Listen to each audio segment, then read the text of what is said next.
നമസ്കാരം. ഞാൻ കമറുദ്ദീൻ എന്ന കമാലുദ്ദീൻ നെന്മാറയിൽ നിന്നാണ് സംസാരിക്കുന്നത്. ഇപ്പോ FB-യിൽ വരാനുള്ള കാരണം എന്റെ വിഷയം എല്ലാവർക്കും അറിയാമല്ലോ. അർജുൻ എന്ന് പറയുന്ന സഹോദരൻ, ലോറി ഡ്രൈവറായ അർജുൻ എന്ന് പറയുന്ന സഹോദരൻ അപകടത്തിൽ മരണപ്പെടുകയും 72 ദിവസങ്ങൾക്ക് ശേഷം ഈ പറയുന്ന അർജുനെ പുഴയിൽ നിന്നും, ഗംഗാവലി പുഴ അല്ലെ, ആ പുഴയിൽ നിന്നും എടുക്കുകയും ഒരു സുപ്രഭാതത്തിൽ 3-4 ദിവസങ്ങൾക്ക് മുന്നേ അടക്കം ചെയ്യുകയും ചെയ്ത കാര്യം കേരളത്തിലെ ബഹുമാനപ്പെട്ട ജനാധിപത്യ വിശ്വാസികൾക്ക് എല്ലാവർക്കും അറിയാമല്ലോ. അപ്പോ ഈ അടക്കം ചെയ്ത് കത്തിയിട്ട് ചിതയിലെ തീക്കനൽ മാറാത്തതിന് മുന്നേ ഈ പറയുന്ന അർജുനന്റെ വീട്ടിലുള്ളവര് അർജുനന്റെ ലോറി ഉടമയായ മനാഫിനെതിരെ ഈ പറയുന്ന ചാനലിൽ വന്നുകൊണ്ട്, ചാനലുകാരെ വിളിച്ചുകൊണ്ട് ഒരു പത്രസമ്മേളനം നടത്തിയിട്ടുണ്ടായിരുന്നു. ആ പത്രസമ്മേളനത്തിൽ അർജുനന്റെ അളിയൻ പറയുന്നത്, ഈ പറയുന്ന അർജുനന്റെ അളിയൻ, അർജുനന്റെ പെങ്ങളുടെ ഭർത്താവായ അളിയൻ പറയുന്നത്, ഈ മനാഫ് യൂട്യൂബ് ചാനൽ ഓപ്പൺ ചെയ്തു.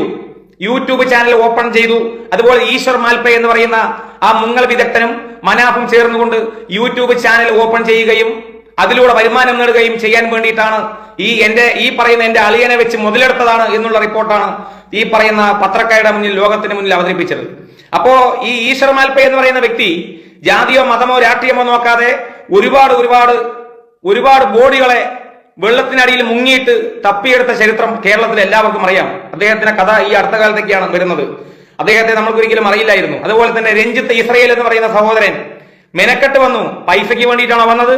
ഈ പറയുന്ന ഈശ്വർ മാൽപ്പെ എന്ന് പറയുന്നവനും രഞ്ജിത്ത് ഇസ്രയേൽ എന്ന് പറയുന്നവനും ഈ ലോറി ഉടമയായ മനാഫും ഈ അർജുനെ വെച്ചിട്ട് വിറ്റിട്ട് കാശുണ്ടാക്കേണ്ട വല്ല ഗതികൾ അവർക്കുണ്ടോ? അവർക്ക് ഒരിക്കലുമില്ല. അപ്പോ ഈ പറയുന്ന അർജുന്റെ ലോറിയുടെ ഉടമയായ മനാഫ് ഈ അർജുന്റെ പേരിൽ പൈസ പിരിക്കുന്നതായിട്ട് ശ്രദ്ധയിൽപ്പെട്ടിട്ടുണ്ട്. അതിനുള്ള തെളിവ് ഞങ്ങളുടെ കയ്യിലുണ്ട് എന്നുള്ള റിപ്പോർട്ടാണ് ഈ പറയുന്ന ഈ പത്രക്കാരുടെ മുന്നിൽ, ലോകത്തിന് മുന്നിൽ അവതരിപ്പിച്ചത്.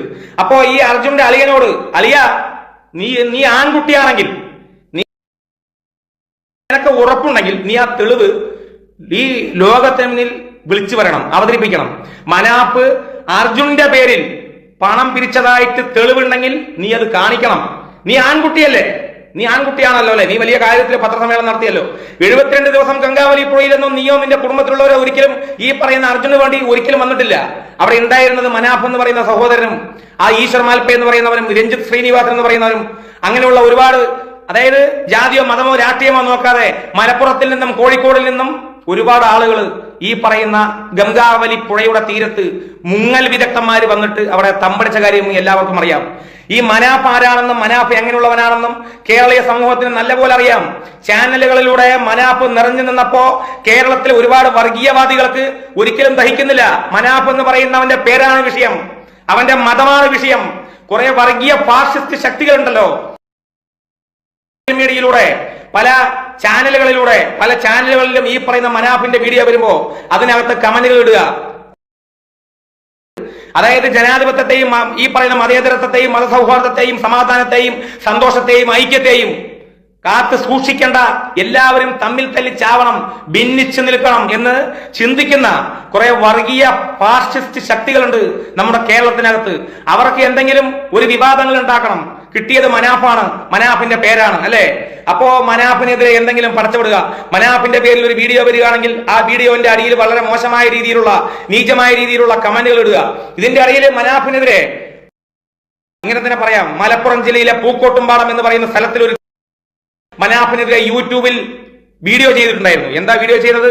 മനാഫിനെതിരെയുള്ള ആരോപണങ്ങൾ എന്താണെന്ന് കേരളത്തിലെ എല്ലാവർക്കും അറിയാലോ അല്ലെ? ഈ പറഞ്ഞത് ആ പിതാവിനോട് എനിക്ക് പറയാനുള്ളത്, ഈ മനാഫിനെതിരെ പൂക്കോട്ടുംപാടത്തിൽ ലൈവിൽ വന്ന് പ്രതികരിച്ച പിതാവിനോട് എനിക്ക് പറയാനുള്ളത്, മെഡിക്കൽ ഷോപ്പിൽ പോയി വാങ്ങാൻ എല്ലാവർക്കും പറ്റും, ആര് പോയി ചോദിച്ചാലും തരും.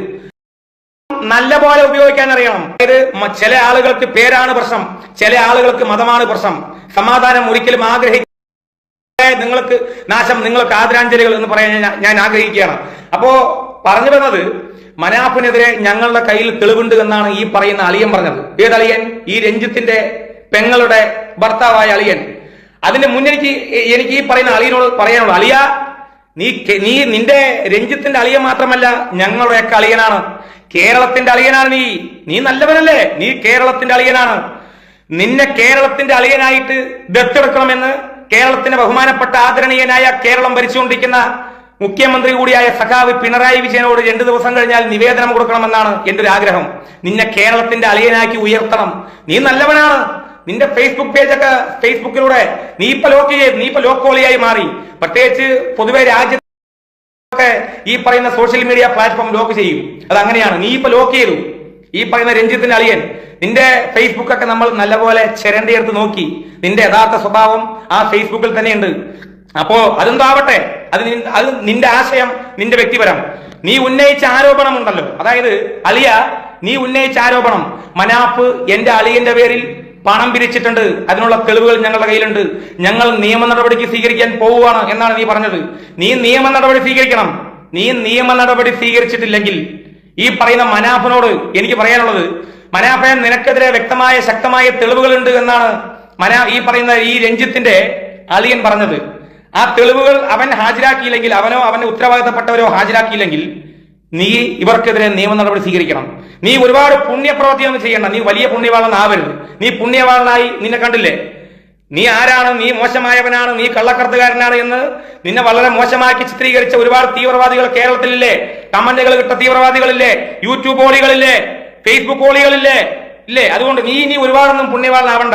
എന്റെ കൂടപ്പുറപ്പാണ് ഈ പറയുന്ന അർജുന്റെ മോള്, എന്റെ മോള് പോലെയാണ്, ഞാൻ പൊന്നുപോലെ നോക്കും. അതൊക്കെയാണ് അവർക്ക് വിഷയം. നിന്റെ സത്യസന്ധതയാണ് അവർക്ക് വിഷയം. നിന്റെ ആത്മാർത്ഥതയാണ് അവർക്ക് വിഷയം. നീ എന്ത് സഹായം ചെയ്താലും അവർക്ക് വിഷയമാണ്. നീ ഈ പറയുന്ന അർജുന്റെ അമ്മയോട് പറഞ്ഞില്ലേ, നിങ്ങളുടെ മോനെ ഞാൻ കൊണ്ടുവരുമെന്ന്? നീ കൊണ്ടുവന്നു, പക്ഷെ ജീവനോടെയല്ല, സങ്കടമുണ്ട്. ബോഡി മരണപ്പെട്ടുപോയ മയ്യത്തോടെ നീ കൊണ്ടുവന്നു. 72 പരം ദിവസങ്ങൾ നീ രാത്രിയില്ല പകലില്ലാതെ ഈ പറയുന്ന ഗംഗാവലി പുഴയോരത്ത് പോയി ഇരുന്നു. നീ ഒരുപാട് പേരുടെ വാതിലിൽ മുട്ടി. നീ ഒരുപാട് ബുദ്ധിമുട്ടി. ഇപ്പൊ നിന്നെ കാർവാർ MLA-മാരും അതുപോലെ തന്നെ കാർവാർ SP-യും നിനക്കെതിരെ രംഗത്ത് വന്നു. 24 ചാനലുകളിൽ പോലും അത് കാണാൻ സാധിച്ചു. എന്താ കാരണം? നീ പ്രശ്നക്കാരനാണത്ര. എന്താ നിന്റെ പ്രശ്നം എന്താ? എന്റെ ഒരു സഹോദരൻ, എന്റെ ഡ്രൈവറല്ല, എന്റെ സഹോദരൻ മണ്ണിനടിയിലാണോ അതോ വെള്ളത്തിനടിയിലാണോ കാണാനില്ല. എന്റെ സഹോദരനെ കണ്ടുകെട്ടണം എന്ന് നീ അവിടെ പ്രശ്നമുണ്ടാക്കി. നീ ആത്മാർത്ഥത കാണിച്ചപ്പോൾ അത് വലിയ വിഷയമായി. നിനക്കെതിരെ കേസെടുത്തു. കർണാടകയിലെ അന്നത്തെ അധികാരികൾ അന്ന് പറഞ്ഞ കാര്യമാണല്ലോ, ഒരു ഡ്രൈവറിന് വേണ്ടി മുഖ്യമന്ത്രിയുടെ ഓഫീസിൽ നിന്നും വിളി വരുന്നു, ഒരു ഡ്രൈവറിന് വേണ്ടി പ്രതിപക്ഷ നേതാവിന്റെ ഓഫീസിൽ നിന്നും വിളി വരുന്നു, ഒരു ഡ്രൈവറിന് വേണ്ടി MP-യും MLA-യും മന്ത്രിമാരും വിളിക്കുന്നു. എന്താ ഈ ഡ്രൈവർ ആരാണ്? പൊളിറ്റിക്കൽ ലീഡറിന്റെ മക്കളാണോ? പൊളിറ്റിക്കൽ ലീഡറാണോ എന്നൊക്കെ ചോദിച്ചുകൊണ്ട് അവിടുത്തെ ആളുകൾ രംഗത്ത് വന്നു. ഇവിടെ മനുഷ്യരെയാണ് പ്രാധാന്യം, പണമല്ല. ജാതിയോ മതമോ രാഷ്ട്രീയമോ നോക്കാതെ, വ്യക്തിത്വമോ നോക്കാതെ മനുഷ്യർക്ക് ഒരു ബുദ്ധിമുട്ട് വന്നാൽ കേരളീയ സമൂഹം ഒന്നടങ്കം ശക്തമായ രീതിയിൽ ആ മനുഷ്യന് വേണ്ടി പ്രതികരിക്കും. മനുഷ്യന് വേണ്ടി എന്തിനും തയ്യാറായിട്ട് പോരാടും. അതാണ് കേരളീയ സമൂഹം. മനസ്സിലായില്ലേ? അപ്പോ ഇവിടെ സംഭവിച്ചെന്താ? കേരളത്തിൽ സംഭവിച്ചത് എന്താണ്? ഈ പറയുന്ന അർജുൻ എന്ന് പറയുന്ന സഹോദരന്റെ അളിയൻ സോഷ്യൽ മീഡിയ പ്ലാറ്റ്ഫോമിലൂടെ, അതായത് ഈ Manaf social media YouTube page open ചെയ്തുകൊണ്ട് ഒരുപാട് പൈസ പിരിക്കുന്നു എന്നാണ് കാണാൻ കഴിഞ്ഞത്, എന്നാണ് പറയാൻ കഴിഞ്ഞത്. അതൊക്കെ തെറ്റാണ്. ഈ പറയുന്ന അർജുനന്റെ അളിയനോട് എനിക്ക് പറയാനുള്ളത്, നീ ആൺകുട്ടിയാണെങ്കിൽ കേരളീയ സമൂഹത്തിന്റെ മുന്നിൽ വന്നുകൊണ്ട് നീ തെളിവ് കാണിക്കണം. അല്ലാന്നുണ്ടെങ്കിൽ നിനക്കെതിരെ നിയമ നടപടി എങ്ങനെ സ്വീകരിക്കുമെന്ന് മനാഫിന് അറിയും. മനാഫ് ചെയ്യും എന്നാണ് എന്റെ വിശ്വാസം. പിന്നെ ജാതിയും മതവും രാഷ്ട്രീയവും പറഞ്ഞ് കേരളീയ സമൂഹത്തിനെ, നല്ല ഐക്യത്തോടെയുള്ള സമൂഹത്തിനെ ഭിന്നിപ്പിക്കാൻ ശ്രമിക്കുന്ന ോട് എനിക്ക് പറയാനുള്ളത്, ഇത് കേരളമാണ്. ഒരിക്കൽ കൂടി പറയാണ്, ഇത് കേരളമാണ്. നിങ്ങളുടെ ഒരു ഉദ്ദേശവും ബഹുമാനപ്പെട്ട കേരളത്തിൽ നടക്കില്ല. നിങ്ങളെ വല്ലതും ഉണ്ടെങ്കിൽ ചുരുട്ടിക്കൂട്ടി ശാഖയിൽ കൊണ്ട് വെക്കുന്നതായിരിക്കും നല്ലത് എന്ന് പറഞ്ഞുകൊണ്ട്, അപ്പോ എനിക്ക് ബഹുമാനപ്പെട്ട കേരളത്തിന്റെ സർക്കാരിനോട് എനിക്ക് പറയാനുള്ളത്, ഒരാൾ അപകടത്തിൽപ്പെട്ട് മരിച്ചാൽ ആ മരിച്ചവരുടെ ഭാര്യമാർക്ക് ജോലി കൊടുക്കുന്ന സമ്പ്രദായം ഉണ്ടല്ലോ, അത് അവസാനിപ്പിക്കുക. നിങ്ങളത് അവസാനിപ്പിച്ചുകൊണ്ട് ഒരാൾ അപകടത്തിൽപ്പെട്ട് മരിച്ചാൽ അവരുടെ വീട്ടുകാർക്ക് എന്തെങ്കിലും മാന്യമായ സാമ്പത്തിക സഹായം ചെയ്ത് കേരളത്തിന്റെ ബഹുമാനപ്പെട്ട സർക്കാരുകൾ മാതൃകയാവുക. ഇവിടെ പഠിച്ച് PSC എഴുതി ജോലിക്ക് വേണ്ടി കാത്തിരിക്കുന്ന ഒരുപാട് യുവാക്കൾ കേരളത്തിൽ നിലവിലുണ്ട്. എന്നിരിക്കെ അപകടത്തിൽപ്പെട്ട് മരിച്ചവരുടെ ഭാര്യമാർക്ക് ജോലി കൊടുത്തുകൊണ്ടിരിക്കുകയാണെങ്കിൽ ഒരുപാട് പേർക്ക് കൊടുക്കേണ്ടി വരും. ഒരാൾക്ക് മാത്രം കൊടുത്താൽ പോരല്ലോ. കേരളത്തിൽ തെങ്ങിന്റെ മുകളിലും പനയുടെ മുകളിലും മരത്തിന്റെ മുകളിലും കയറി കള്ള് ചത്താനും മരം വെട്ടാനും പോയി താഴെ വീണ് മരണപ്പെട്ടു പോയ, താഴെ വീണ് നട്ടല്ലൊടിഞ്ഞ, താഴെ വീണ് ഒരു സൈഡ് തളർന്നു കിടക്കുന്ന അവരുടെ ഭാര്യമാര് പോലും ഒരു നേരത്തിന് ആഹാരമില്ലാതെ, ഉടുതുണിക്ക് മറുതുണിയില്ലാതെ ബുദ്ധിമുട്ടുന്ന ഒരുപാട് സംഭവങ്ങൾ കേരളത്തിൽ ഉണ്ടായിട്ടുണ്ട്. അങ്ങനെയെങ്കിൽ അവർക്കൊക്കെ ജോലി കൊടുത്ത് മാതൃകയാവണം. ഇങ്ങനെയുള്ള അനാവശ്യമായി ആർക്കും ദയവ് ചെയ്ത് ഭർത്താക്കന്മാർ നീ ചിലച്ചത് മതി. തൻസീൽ പ്ലാറ്റ്ഫോമിൽ നിന്നല്ല ഞാൻ ചിലക്കുന്നത്, എന്റെ സോഷ്യൽ മീഡിയ പ്ലാറ്റ്ഫോമിൽ നിന്നാണ്. നിനക്ക് പറ്റിയാൽ കേൾക്കുക, അല്ലെങ്കിൽ ഇറങ്ങിപ്പോവുക. ചിലക്കേണ്ട വർത്തമാനം എന്നോട് പറയണ്ട. ഓക്കെ? അപ്പോ എനിക്ക് പറയാനുള്ള കേരളത്തിലെ ബഹുമാനപ്പെട്ട സർക്കാരിനോട്, പഠിച്ചവർക്ക് ജോലി കൊടുക്കുക, PSC എഴുതിയവർക്ക് ജോലി കൊടുക്കുക. ആർക്കെങ്കിലും അപകടം സംഭവിച്ചു കഴിഞ്ഞാൽ അവർക്ക് മാന്യമായ സാമ്പത്തിക സഹായം ചെയ്ത് മാതൃകയാവുക എന്നൊക്കെയാണ് എനിക്ക് പറയാനുള്ളത്. പിന്നെ ഈ അർജുൻ എന്ന് പറയുന്ന സഹോദരൻ, ആ സഹോദരനെ കിട്ടാൻ വേണ്ടി ജാതിയോ മതമോ രാഷ്ട്രീയമോ ഇല്ലാതെ മസ്ജിദിലും ചർച്ചുകളിലും അമ്പലങ്ങളിലും പ്രാർത്ഥിച്ച മലയാളികളാണ് കേരളത്തിലുള്ളത്. ഊണിലും ഉറക്കത്തിലും. ഞാൻ എന്റെ മോളോട് പോലും പറഞ്ഞിട്ടുണ്ട്, ഈ പറയുന്ന അർജുനെ വേണ്ടി, മോളെ നീ നിസ്കരിക്കുമ്പോൾ പ്രാർത്ഥിക്കണം, അവനെ ജീവനോടെ തിരിച്ചു കിട്ടണം എന്ന് പറഞ്ഞിട്ട് ഒരുപാട് പ്രാർത്ഥിക്കാൻ പറഞ്ഞിട്ടുണ്ട്. അങ്ങനെ ഒരുപാട് പേര് പ്രാർത്ഥിച്ചിട്ടുണ്ട്. നമ്മുടെ പ്രാർത്ഥന ഒരിക്കലും പടച്ചവൻ കേട്ടില്ല. എന്താ സംഭവിച്ചത്? അദ്ദേഹം മരണപ്പെട്ടു പോയി. അദ്ദേഹത്തിന്റെ ആത്മാവിന് നിത്യശാന്തി കൊടുക്കട്ടെ. പക്ഷേ ഈ പറയുന്ന അർജുന്റെ വീട്ടുകാർക്കൊന്നും വലിയ സങ്കടങ്ങളൊന്നും ഒരിക്കലും കണ്ടില്ല. കുഴപ്പമൊന്നുമില്ല, ഞങ്ങൾ നല്ലപോലെ പ്രാർത്ഥിച്ചിട്ടുണ്ട്. ഇത് കേരളമാണ്, ഇത് ദൈവത്തിന്റെ സ്വന്തം നാടാണ്. മനസ്സിലായില്ലേ? വർഗീയവാദികളുടെ ഒരു വർഗീയവാദവും കേരളത്തിൽ വിലപ്പോകില്ല. അപ്പൊ മനാഫെ, എനിക്ക് പറയാനുള്ളത്, നിനക്കെതിരെ തെളിവുണ്ട്, നിനക്കെതിരെ കോടതിയിൽ പരാതി കൊടുക്കും എന്നാണ്, നിയമ നടപടി സ്വീകരിക്കുമെന്നാണ് അർജുന്റെ വീട്ടുകാർ പറഞ്ഞത്. അപ്പോ നിനക്കെതിരെ തെളിവ് ഉണ്ടെങ്കിൽ അവർ കൊടുക്കട്ടെ. തെളിവുണ്ടെങ്കിൽ നിന്നെ കേരളീയ സമൂഹം ചവറ്റ് കൊട്ടയിലെറിയും, ഒരു സംശയം വേണ്ട. തെളിവില്ലെങ്കിൽ ഈ പറയുന്ന അർജുന്റെ ഈ വീട്ടുകാർ നിനക്കെതിരെ പത്രസമ്മേളനം നടത്തിയല്ലോ, അവർക്കെതിരെ നിയമ നടപടിയുമായി മുന്നോട്ട് പോകണമെന്ന് വളരെ താഴ്മയോടെ അപേക്ഷിച്ചുകൊണ്ട്, മനാഫ് ഒരുപാട് ആത്മാർത്ഥത കാണിച്ചു, ആത്മാർത്ഥതയ്ക്ക് അത് കിട്ടി. ഇത് മനാഫ് മാത്രമല്ല, കേരളത്തിൽ ഒരുപാട് ആളുകൾക്ക് ഇതൊരു പാഠമാണ്.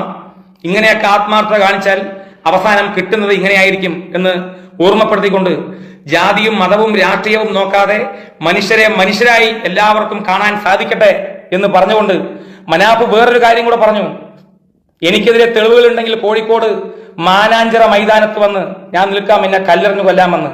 മനാഫിന്റെ സത്യസന്ധതയെ പോലും തകർക്കുന്ന, ഈശ്വർ മാൽപ്പയെ പോലും തകർക്കുന്ന സമീപനം കാഴ്ചവെച്ചവർക്കൊക്കെ നല്ലത് വരട്ടെ, നല്ല ബുദ്ധി കൊടുക്കട്ടെ എന്ന് പറഞ്ഞുകൊണ്ട്, മതേതരത്വത്തെയും മതസൗഹാർദ്ദത്തെയും തകർക്കാൻ ആഗ്രഹിക്കുന്ന, സോഷ്യൽ മീഡിയയിലൂടെ മതം നോക്കി പേര് നോക്കി മോശക്കാരാക്കിക്കൊണ്ടിരിക്കുന്ന വർഗീയ നാശം അവർക്ക് ആദരാഞ്ജലികൾ എന്ന് ഓർമ്മിപ്പിച്ചുകൊണ്ട് എല്ലാവർക്കും നല്ലത് വരട്ടെ, ഐക്യത്തോടെ എല്ലാവരും മുന്നോട്ട് പോട്ടെ എന്ന് പറഞ്ഞുകൊണ്ട് ഞാൻ നിർത്തുന്നു. നന്ദി, നമസ്കാരം.